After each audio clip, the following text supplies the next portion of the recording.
All right, how are you doing today, Law? How you feeling? Medium well, man. Medium well. This is week 4, right? Week 5. We're going into week 5, and we're at a level where we're about to pull out our hair, trying to figure out what's wrong with this football team already.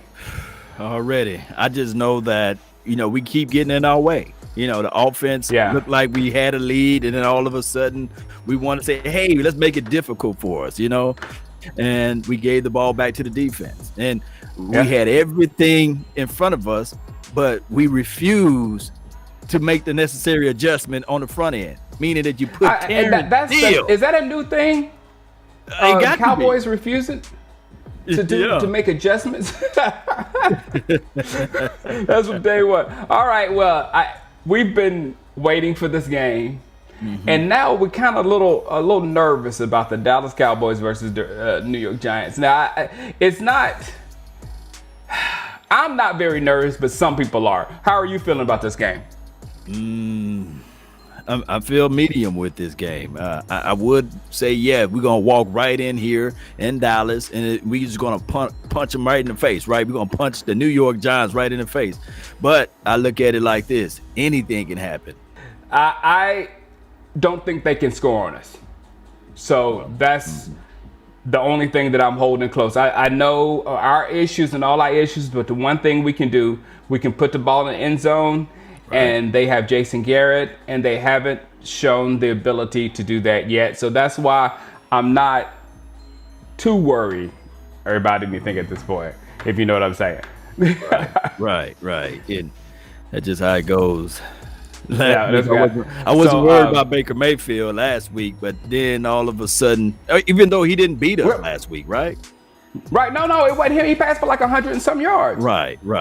But that brings me to our 5 to watch and their 5 to watch. So our 5 to watch, I've added someone in here, a coach.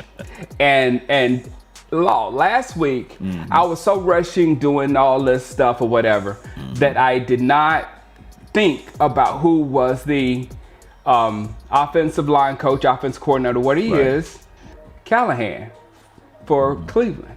Now, in that middle spot, I put the most important person. I put Nick Chubb. No. Callahan would have been right there. That proved his point when Chubb left, and they just kept punching us and kept punching us. So that's an extra little turn on the knife that somebody that we let go that put down he broke more. He left Dallas breaking records, and he came back to Dallas.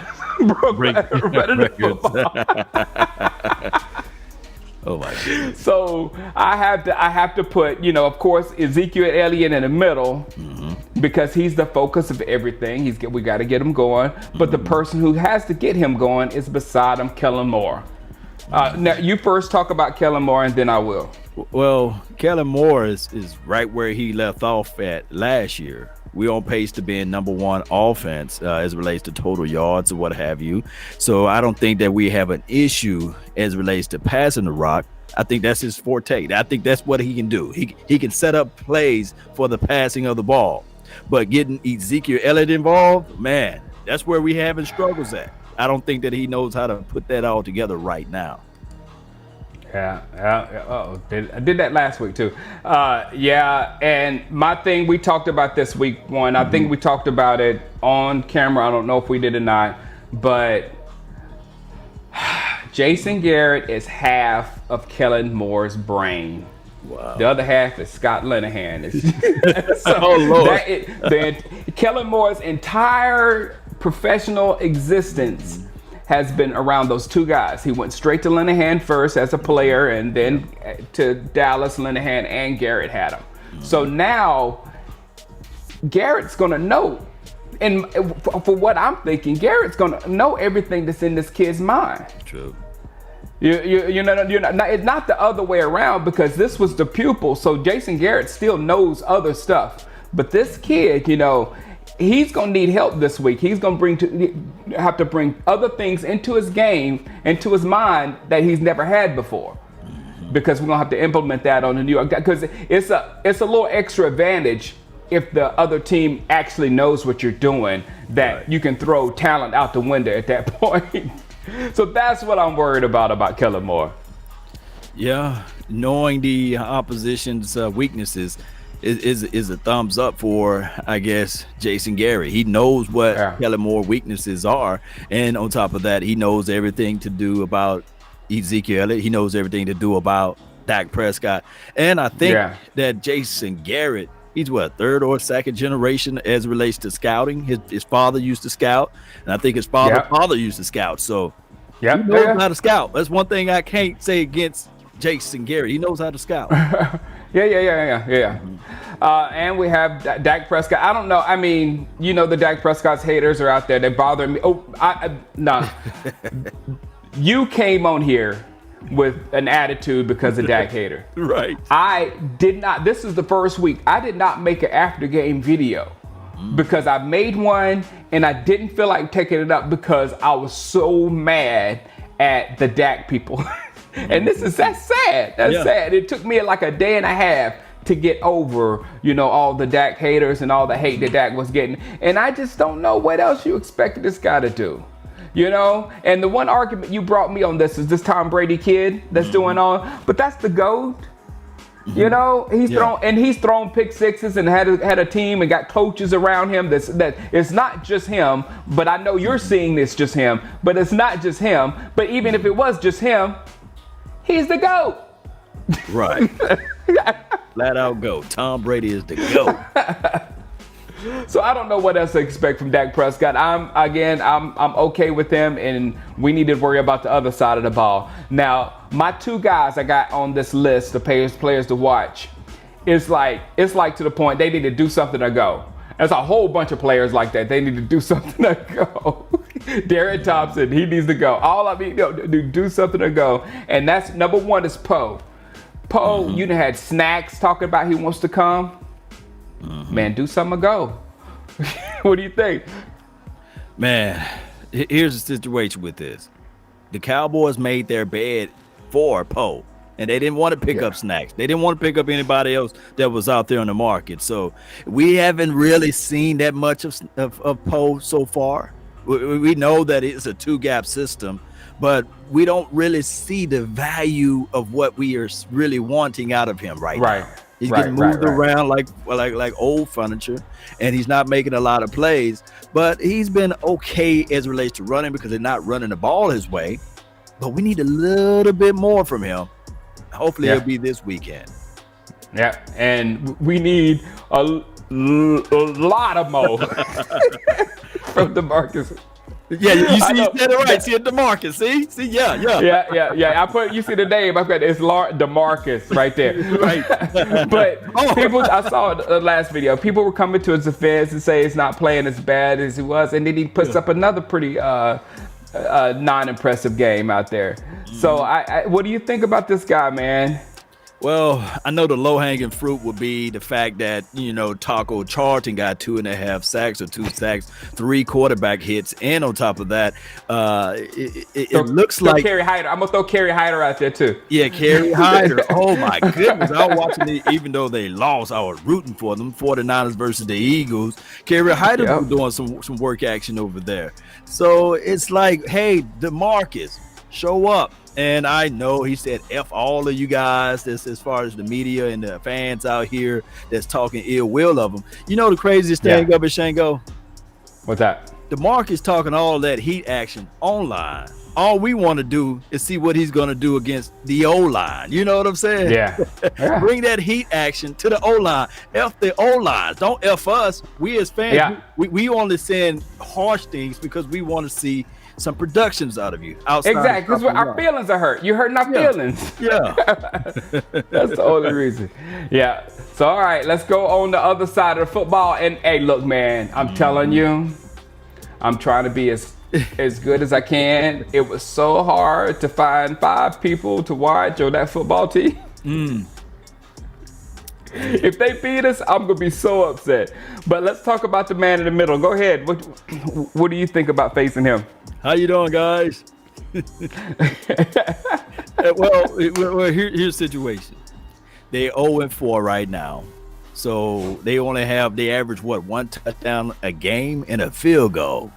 So I think that he's going to go into his locker room and he's going to tell everybody, hey, the Dallas Cowboys, I know everything about them. Win this game for me. This is our Super Bowl. If we can win this game, I'm speaking in terms of the Giants, okay? Because that's why I'm saying we. But if he's saying if we can win this game, then that can propel us to go further. He gonna tell one of those stories about an Italian sub, you know what I'm saying? Or the time that he had met a Navy SEAL guy. You know, he's gonna tell the story. He might tear up, he might cry, and everybody this weekend may be just playing just for Jason Garrett. So what we got to do is got to come out quick, hit him up with some varieties of pressures and things like that, and hopefully we can come out with this W. Yeah, I kind of agree. I see him knowing a lot about us, and this is what I'm saying. And it goes further. I've already explained the Kellen Moore thing, but it seems to me that we've replaced a robot coach with another robot coach. And the one robot coach will absolutely know the programming that has been given to the new robot coach, because a lot of this is coming from upstairs. A lot of it is. Yeah. So he knows what they want him to run, what kind of adjustments they want him to make or don't make per thing. But he knows more, not only coaching X's and O's things with the Dallas Cowboys, but he knows organizational things with the Cowboys. And then on top of that, you already said about his talent evaluation. So every person on the football field pretty much that we didn't acquire in the offseason, he knows their A, B's, and C's. Right. So it's dangerous. And it's not going to be a thing, oh, he was much smarter than we think. It's just that's what happens when you play a guy that very quickly after he's left your organization. Right. You got to deal with it. Yeah. That's the reality. You've spoken nothing but the truth on that one. Yep. That's why you don't trade within the division. Right there. They'll tell you all your secrets. Right. Tell them everything. That's it. All right. Daniel Jones, you have anything to say about that guy? He's still nifty. You know, he's one of those guys you have to worry about his legs. He's not the accuracy of the accurate quarterbacks, but when he get on a run, if you allow him to just sit back there and be free, he can pick you apart. And I don't think that he's that much of a slouch. So if I'm the Cowboys, I'm blitzing. Yeah, I'm doing type of sneak blitzing, delay blitzing. I'm doing something to get this guy off his marker. But if you can sit back and let him be calm in the pocket, he will eat you apart. So hopefully, DeMarcus can get his first sack this weekend. Right. Yeah, he's still the same quarterback. You know, he came out being Danny Dimes, and he'll throw a good ball every now and then. But he's a fumble waiting to happen. I don't ever see a prolific quarterback coming out of him. So I have almost zero fear of Daniel Jones. That being said, he's probably gonna get a couple touchdowns first. Like Driscoll. Come on, man. We made Sam Darnold look great, and he's seen nothing but ghosts since. That's stuck here. So I'm not afraid of Daniel Jones in the least bit. If he beats that and beats our defense, then it might be rant time. I just don't know, man. That's something that we didn't think was gonna happen. Yeah. The running backs, I got them both on there. What do you know about either one of those guys? Well, Freeman used to be a hungry runner, right? He used to be one of those guys that he ripped us apart when he was in Atlanta land. So it's a situation where they're going to use those 1-2 combination with running backs because that's what they're going to lean on. They're going to lean on the running situation to set up the play action. So what we have to do is, if we can stop him early, if we can stop either one of those guys, because they got kind of like the same similar trait as it relates to run situations. The biggest thing is not to just move off from Freeman and Gallman, Wayne or what have you, Wayne and things. Is Darius Slayton, to me, is the threat on this particular team. Yeah, because he can find himself getting behind on the defense. He finds that he got that subtle quickness, speed. Whereas you can see him come out and at the top of his route, bam, he's gone. So that's the kid that I'm worried about more so than Freeman and Gallman. You know, of all 5 of them up there, he's the most dangerous that I've seen. When you watch the New York Giants play, he's the one that pops out or whatever. Now, I wouldn't throw Freeman and Gallman. I'm a Clemson fan, so I know a lot about Gallman and how hard-nosed he is and all that kind of stuff. So, you know, if those guys start to eat, you know, it's two comparable quarterbacks. You know, I mean, they can get the job done. Running backs, they can get the job done. So I wouldn't just push them out, but Slayton's the one I would worry about. But if that offense, and you see, there's no defense on there. Right. There's no defense on there. So that is the New York Giants' best chance of beating us right there. Because the defense is not going to stop them. They have to outscore us. Right. Good luck, Garrett. Good luck. Moving right along, let's see the Chiefs, the quarterbacks we're going to have doing that. Yeah. Check this out. All right. You go ahead and read the ratings. I love when you read it. All right. So we got Dak Prescott in the blue corner with 102.6 QBR, the rating, huh? And then in the red corner, you have Daniel Jones, 61.1. And he's having a horrible year right now. 149 attempts for 91. Who's his coach? Huh? Yeah, coach. Yeah, and 889 yards. Dak Prescott can get that in one game if he's alive. Exactly, right? Exactly. two touchdowns, 5 INTs, and then when you look over there to Dak Prescott, 1,690 yards, 5 touchdowns, and 3 running with his legs. And of course, those 2 timely interceptions is bad for us right now. But hey, it is what it is. I will still say this right here, Cowboy Nation. If Dak Prescott, if this defense can just hold up and be average, and Dak Prescott continue to do his thing, and trust me, if we can play with that lead and still do the things that we did last week, oh my goodness, man, we can really have a coming out party because it's in Dallas for Dak Prescott. Oh my, I saw a picture. They had CeeDee Lamb, Amari Cooper, Michael Gallup, Cedric Wilson Jr., I'm going to put the junior in there, and Noah Brown. Those 5 lineups right there, all of those guys been making plays this year. All of them. Yep. Yeah, I look, man, I don't see a problem this week. This is why us being in NFC East, I have to see the football team with Kyle Allen, because the football team with Haskins, no. It just wasn't going to happen. You're not going to beat us or whatever. Just because of the same thing, you're not going to be able to outscore us. Right. Haskins will throw a touchdown and then he'll throw 5 interceptions. But with us, that'll be just a couple. But still, I don't see neither one of those teams beating us. The Philadelphia Eagles are back on the scene. So it's going to be us versus them. Yeah, the Philadelphia Eagles, let me tell you something right quick. I think that they got 13 sacks in the last 2 games.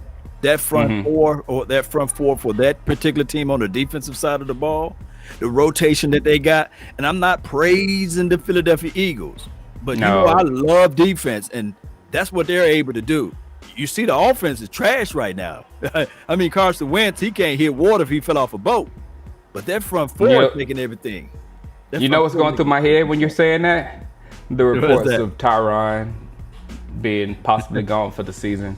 So we might not have Lyle. All right, let's move on. All right, 3 keys to the game. Look, I'm going to say mine because my keys to this game were the same keys as last week. I told you I'm not changing it for a reason. It's the same thing. They didn't do it. Better play designs to get the ball out quick. You saw the beginning of the game last week versus Cleveland. Myles Garrett destroyed us like bam, bam, bam, bam. So we was holding the ball. We didn't have designs to get the ball out quick to stop that guy because you knew you had nothing to stop him. You knew you had nothing to stop him getting to the quarterback. So you call plays where the quarterback holds his hand. We barely got out of that. Well, we didn't get out of that live. They have to figure out Zeke's role in the offense again. It showed his face again. 12 carries? I mean, just like if things don't go perfectly for us, Zeke is out of the football game. And he's basically a third down back, a 6 offensive lineman, as you say. He becomes that when he's possibly the best running back in the league when eating. Yeah. And I did Nick Chubb. I should have changed the last one. But stop the run game of the other team. That is all this team is going to have. That run game. You stop that run game, you won't have Slayton or anything in the pass game to stop them. Just stop the run game. You'll throttle that offense, and then maybe we only give up a couple of touchdowns. This defense is bad. The secondary is bad. I mean. Yeah, you know, one of the people said, man, Cowboy Nation, we never have two things that match. We have good offense, terrible defense. Good defense, terrible offense. And it happens on a dime. Terrible offense a lot. Yeah, all the time.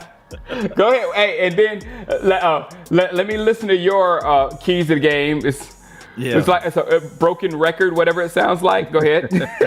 Well, my keys to the game is similar. What I'm saying is that no turnovers for us. Right. And create turnovers and no turnovers for them. You know, so, well, you know what I mean? Just try to get out there and get the ball, Cowboy Nation. And we got to protect the ball. And the main thing of it, believe it or not, like Ripley's Believe It or Not, Shango. Yeah. Ezekiel Elliott, get him to 100 yards. Why I say that? You know why I say that, Shango? Because there's meat in that substance right there. If we can get Ezekiel Elliott 100 yards, this is what will happen right here. Yeah. It takes time of possession off the clock, meaning that we will have the ball more and we'll protect the mighty Dallas Cowboys defense, right? And you fall into that beautiful statistic of how many games we win when Ezekiel Elliott goes over 100 yards rushing. Right. It was my favorite statistic back with Emmitt Smith. It was a stronger statistic then, but it's still a good one, ladies and gentlemen. It's still a good one. All right, well, I will be right here live watching the game. I promise you I will not lose myself and yell at Dak haters. Can you say haters? I will be very nice in this game, and I think we should have a nice, smooth Sunday. If it goes left, guys, I don't know what to tell you. And so far this season is crazy enough, but I don't think it can go crazier than this. Oh my God. I really don't. What you say? I'm gonna knock on some wood though. Did I just jinx us? No, you didn't. That's how bad it is. I don't even think a jinx can do it. Right, the reverse jinx, I guess, you know. Like that news kind of hit me like a sack of bricks, man, with the Tyron Smith. I know. It's just crazy. And then the news of LVE, they rushing him out there. It just reminds me of the Tony Romo news back in 2015. Just let it heal completely, and then let them be ready for like the Steelers week. Don't rush them out. 2020 is trash. It is. But let's go, Cowboy Nation. Let's go. Let's get this W. All right, guys. I will see you on Sunday, and then we'll talk about the game on Monday. Good talking to you as always, Law. Shout out to you, Shango the Great. Really appreciate you for having me on.